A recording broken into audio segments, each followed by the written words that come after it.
Welcome everyone to the next series. Today I would like to share few thoughts about COVID-19. Nowadays there is a surplus of information in journals and social media regarding COVID-19. I will be discussing few topics on it. I will be discussing about three organs.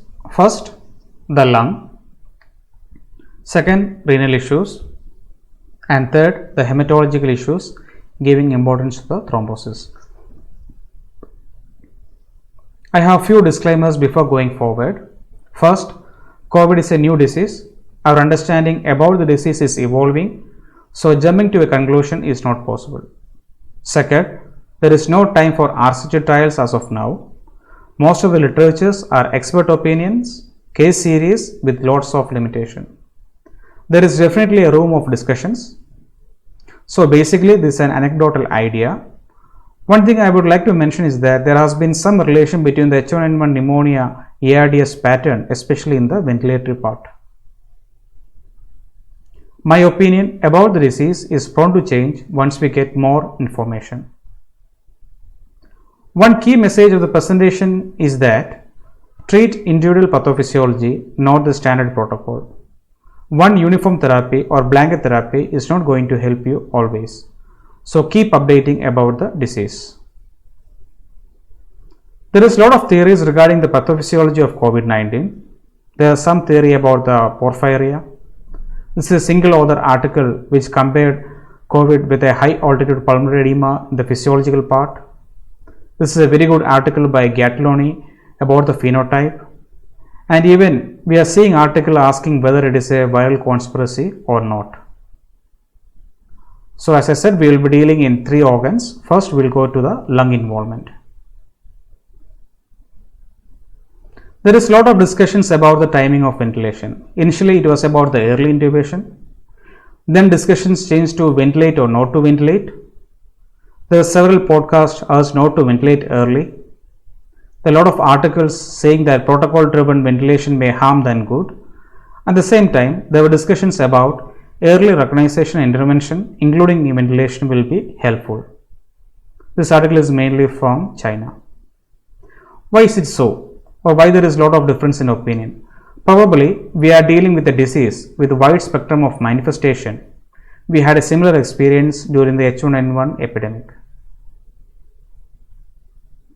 Depending upon the spectrum, we are probably seeing different issues in different aspects.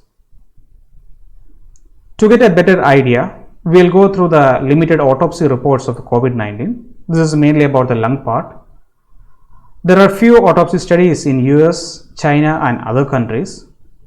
There is no doubt that autopsy will be giving a better idea about the pathogenesis, but by the time of autopsy is done, lungs will be severely damaged.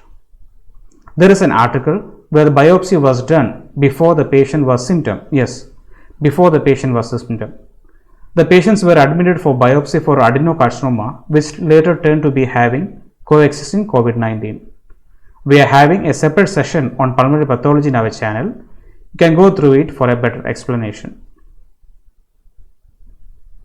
The main pulmonary pathology findings noted in the various studies were diffuse alveolar damage and presence of viral inclusions in the pneumatocytes. Like in the case of diffuse alveolar hemorrhage, there was evidence of fibrin thrombi in the pulmonary capillaries, and there were proliferation of megakaryocytes within the lung. In this study, cardiac autopsy was done, and where they found that the right ventricular was dilated with patent coronaries and scattered individual myocyte necrosis. So mainly it was right ventricular dilatation where the areas of extensive necrosis was not a prominent feature. The below discussion is mainly based on the two articles published 3 to 4 days back by Gatteloni and Sandra in two journals, Critical Care Journal as well as Intensive Care Journal. So according to it, we can divide lungs into three types. First is the L type or type 1. This is mainly the phenotype. In L type or type 1, we are having near normal lung compliance with isolated viral pneumonia. Whereas The H type or the type 2 is the second one, where we are having lungs with decreased compliance. There is a third variant where the L type changes to H type during the course. I will try to explain this in detail. This is a schematic representation of normal alveoli capillaries. We can see the right heart. From the right heart, blood pumps to the pulmonary circulation. When it reaches the alveoli, gas exchange happens and the oxygenated blood goes to the left side of the heart. In L type, what is happening is that your main pathology is not your alveoli, or your alveoli is not affected much. The problem is going to be with your vascular part. The patient will be having a predominant right ventricular dysfunction, or there will be having microthrombus in the pulmonary capillaries, or it can be a part of vascular dysfunction. So the gas exchange doesn't happen despite of having a relatively unaffected alveoli. So once again, the problem here is not with the alveoli, is with the circulation, can be the heart or the microcirculation. So it is characterized basically by low elastance, that is the lung is going to have very good compliance. It will be having low V by Q ratio. It will be having low recruitability. That means that since your alveoli is less affected, you will not able to recruit or you will not able to correct more alveoli. So they are going to have really low response to PEEP. Use of PEEP was explained in the ventricular basic classes. Kindly go through it. This slide is very important because since our alveoli is relatively unaffected in the L type, all measures should be taken to prevent the secondary damage or ventilator induced lung injury. First, keep your FiO2 minimal. This is to prevent the free radical damage to the alveoli. Second, keep the driving pressures low to avoid self-insult to the lung, especially in awake patient. Avoid high PEEP because it is going to over-distend your near normal alveoli and damage it. Plan early intubation if the patient is clinically sick and worsening.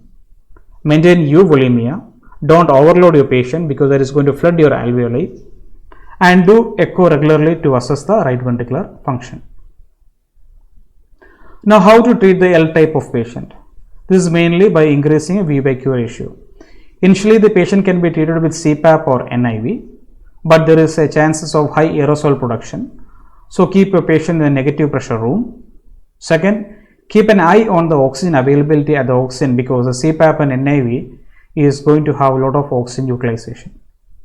Now, the tidal volume usually is about 6 ml per kg in protective lung ventilation, but here you can try 8 to ml per kg, adjust with the strain. Keep a respiratory rate of less than 20. Try to make your patient left quiet. Prone ventilation is of modest benefit, is coming at the price of high demand of stressed human resources. You can try pulmonary vasodilators like nitric oxide and prostacyclin, which will open your closed pulmonary vessels. The main idea is that in prone ventilation, there will be relatively high compliance results. It will improve your secretion clearance and it basically recruits your posterior lung region, which often become athletitic. You can even try awake proning in this patient.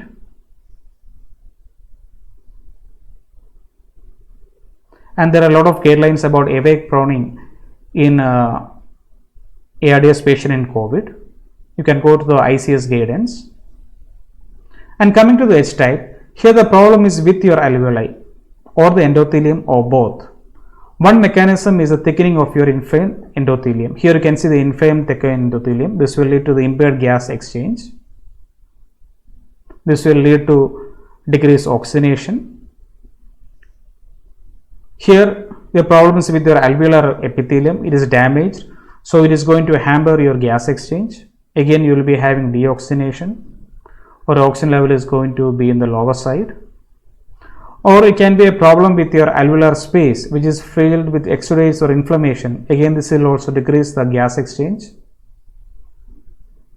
Or can be a problem with the plugging in the alveoli. Most of the time, this is going to be a combination of all of this.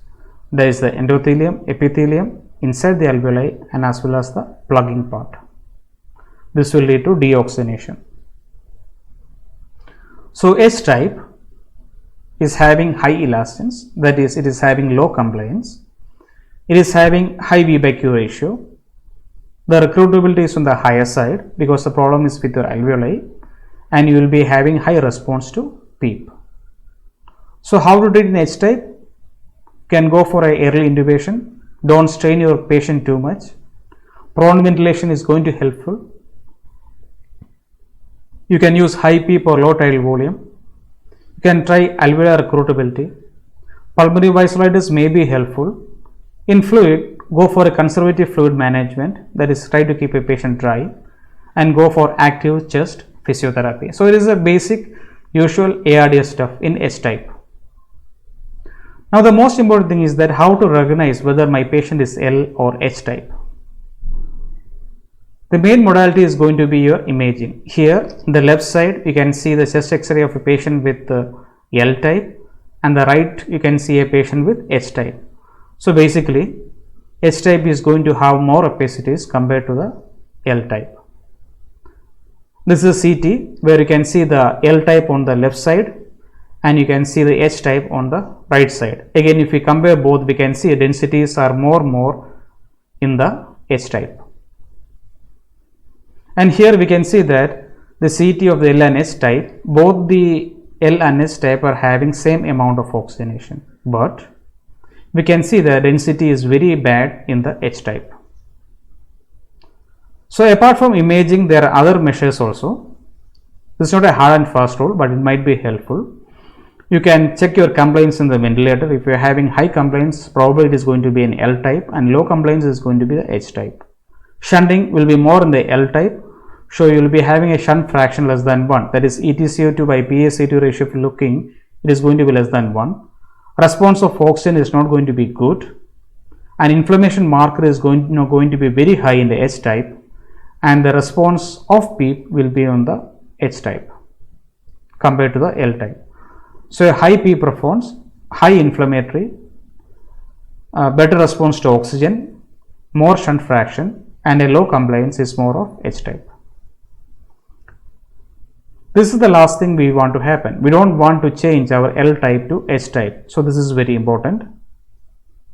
There are few occasions where the L type can convert to H type. One, it can be a self-inflicted injury by the patient because of the strain, or it can be a part of the ventilator induced lung injury, or it can be part of the excessive fluid which will cause the alveoli to get flooded, or as a part of disease progression we will be having a biphasic disease. Here we can see that initially the patient was bad, then he got better. In the second wave he is again getting bad. So probably this is converting from L type to H type. These are patients who are on prolonged ventilation or who gets reintubated in view of lung issues. And there are several reports saying that upper airway edema is very common in those patients before intubation itself. In such patients, we can consider Dexona after extubation and adrenaline embolization. Now coming to the second part is about the renal issues. There is a wide range of incidents of acute kidney injury in COVID patients. The initial report from China showed almost nil in acute kidney injury, but later reports from Italy showed a high incidence up to 30%. The needed dialysis in such patient varied from 0.8% to 17%. The most common urine abnormality was proteinuria, around 64%, followed by hematuria, around 26.7%, and albuminuria was seen around 35%. Most importantly, acute kidney injury was an independent risk factor for in-hospital mortality. Now, what is the pathophysiology behind it? Or what are the reasons of acute kidney injury in COVID? It's going to be multifactorial. The predominant factor is going to be your decreased intravascular volume. This is mainly the pre-renal component. This can be a result of trying to keep a patient dry during ventilation, or can be because of the decreased intravascular volume secondary to sepsis-induced vasodilation or increased vascular permeability. Other reasons for kidney damage is going to be your inflammatory markers or inflammatory mediators. So higher the inflammatory mediators, more damage your kidney is going to have. It is seen that in patients with cytokine release syndrome, they are more prone for acute kidney injury. Ventilation again is another cause which can cause barotrauma and biotrauma, which will lead to increased level of interleukin 6 and other inflammatory mediators, which can damage your kidney. Other reasons are hypoxia and hypercapnia. We will go through few renal autopsy studies. This study was published last week, where autopsy was done in 26 patients of China who died due to COVID-19. They were able to demonstrate the virus inside the kidney. This is our virus inside the kidney. This is mainly seen in the podocyte and proximal convoluted tubule. Again, we can see the partial inclusions. This is the podocytes showing the viral particle inside the cell. Again, here also we can see the viral particle inside the cell. So how does it happen? How the virus, which predominantly affect the lung, enters the kidney? This was a paper which was published on 31st March identifying the potential mechanism of acute kidney injury. As we know, COVID-19 enters the human lung through our ACE2 receptors and TMP-RSS2 receptors are shown here. ACE2 receptors are necessary for the attachment, where the TMP-RSS2 receptors are mainly used for the activation. It was found that the ACE2 receptors and TMP-RSS receptors are seen predominantly in the podocyte. This is a podocyte where we can see you are having expressions of TMP-RSS, and the red one is going to be your ACE inhibitors. And if you look, you can see that you will be having high amount of ACE inhibitors in the PCT and podocytes, and the TMP-RS is almost everywhere in the kidney, but is more in the proximal convoluted tubule. To conclude the renal section, the damage of acute kidney injury due to COVID-19 is going to be two types. It can be pre-renal and renal. Pre-renal is mainly because of decreased renal blood flow, of the decreased intravascular volume or hemodynamic issues. Can be direct damage by the virus as shown in the autopsy, and can be indirect due to the inflammatory mediators from the lung, and can be a part of the ventilator damage also. Another issue is about the high chance of dialysis filter to get clogged. This is partially due to the prothrombotic phase due to cytokine storm. So we have to optimize our anticoagulation. In some centers, if they are having recurrent clot formation, they use systemic anticoagulation. Interestingly, there were few renal transplant, post-renal transplant patients who had COVID. They managed by tapering or stopping the of azathioprine and the adjusted dose of glucocorticoid. So how to prevent acute kidney injury is basically sticking to your basics, avoid pre-renal component, avoid any nephrotoxic drugs, and some people are trying with cytokine removal, but there is no evidence to suggest it. Coming to the last part, this is the hematological issues in COVID-19. We will be discussing about the thrombosis part. This is a good paper where they said that the abnormal coagulation parameters are associated with poor prognosis in patients with COVID. This was published in the February, and what they found is that when they compared survivors with non-survivors is the green thing, they had a higher PT compared to the survivors. Here survivors are shown in the blue marking. Again, they compared the D-dimers among survivors and non-survivors. The non-survivors as suspected had a very high D-dimer, but in COVID-19 the range was very high than the usual thing. Again, the PT, D-dimer, FDP was raised in the non-survivors. This another article is a retrospective cohort study which they studied the clinical course and risk factor. Again, here they found a higher prothrombin time, they found a very high D-dimer, and the platelet count was decreased but not very much.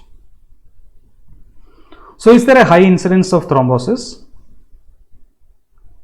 The incidence of venous thrombosis is more than 7% in all critically ill patients, whether they are COVID or not, despite of having thromboprophylaxis. That means that despite of giving anti-thromboprophylaxis, you can have an incidence of VT more than 7%.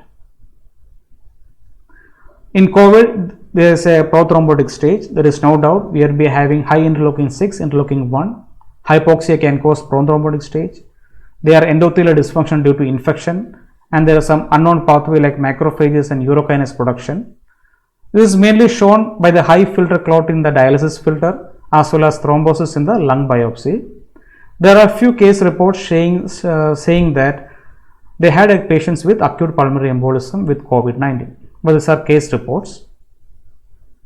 There is a recent article which published in China saying that anticoagulation treatment is associated with decreased mortality in severe coronavirus. And they shown that patient with heparin had a lower mortality compared to patient with non-heparin. But there is something in this study.